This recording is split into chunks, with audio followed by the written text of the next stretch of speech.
Saan naman kaya tayo pupunta mga kumartes? Hulaan nyo, charot, pinahula. So yung asawa ko kasi mga kumartes, nag-aya na kumain sa labas. Pag nag-aya yan, ibig sabihin may pera. Uy, hala nga namang ako, hindi naman ako nag-aya. Siyempre, kung sino yung nag-aya, siya ang magbabayad. Madami pang ang pagkain sa bahay mga kumartes, pero siguro yung asawa ko nauumay na. Ano ba naman, nakakailang pangat na. Sadyang literal na paulit-ulit na iniinit na lang mga kumartes, kaya minsan talaga nakakaumay na. Pero ayun naman talaga yung masarap, lalo mong hahanap-hanapin kapag tapos na yung Pasko or bagong taon. Dito nga pala kami nagpunta sa Quatogs, dito sa San Nicolas. So mga kumartes, malamig na, kaya kami tatlo naka-jacket. Unang pasok ng taon, parehas pa kami sinisipon ng asawa ko. At ayun nga, dahil nga mga sinisipon, gusto ng asawa ko yung mainit na sabaw, kaya o-order siya ng lomi. Tamang tama, dito sa May Kubo, walang kumakain, kaya sabi ko sa asawa ko, doon kami sa May Kubo. Sabi ko nga sa anak ko, siya muna yung umorder, tapos pagkatapos niya, yung papa naman niya ang tawagin niya para maka-order siya. In-order ng asawa ko yung special na lomi. Nakita niya kasi may nag-order no, napakalaki.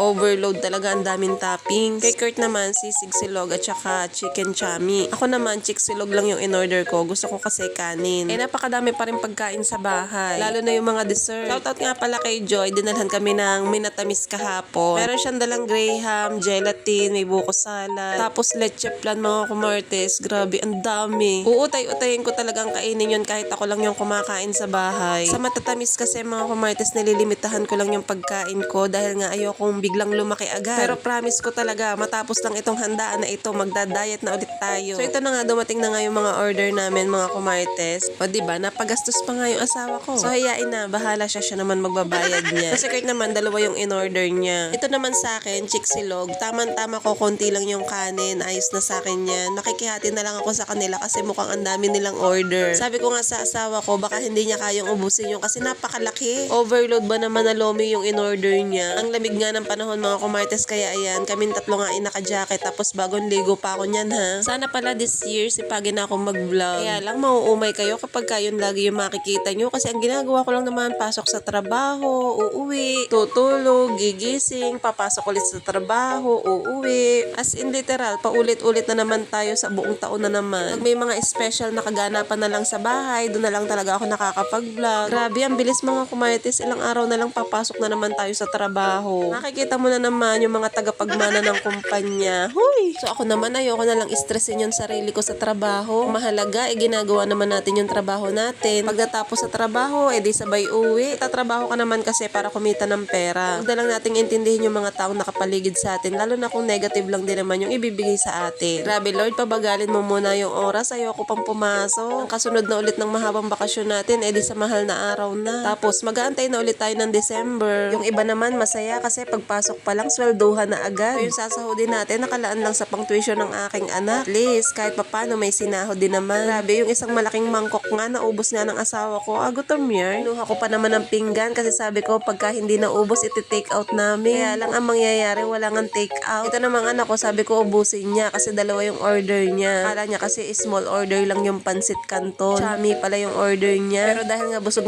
na siya, hinatian ko nga siya doon sa kanyang kinakain. Sayang kasi. Grabe, busog nga kami mga kumartes. Kaya ang ginawa ko, bumaba na nga ako dito sa kubo at naglakad-lakad. Tapos yung dalawa ay namamahinga muna bago nga kami umalis. At ayan, inabot pa nga kami ng traffic. Pag uwi namin ay tutulog na lang. Pero ang sarap nga magkape kasi malamig ang panahon. Medyo umaambon-ambon pa nga niyan. Buti na nga lang nakahiram ako kay mother ng payong. Kalagpas naman dito sa SM, hindi na traffic. Yun lang naman mga kumartes ang ganap natin for today's video. Thank you for watching. Bye!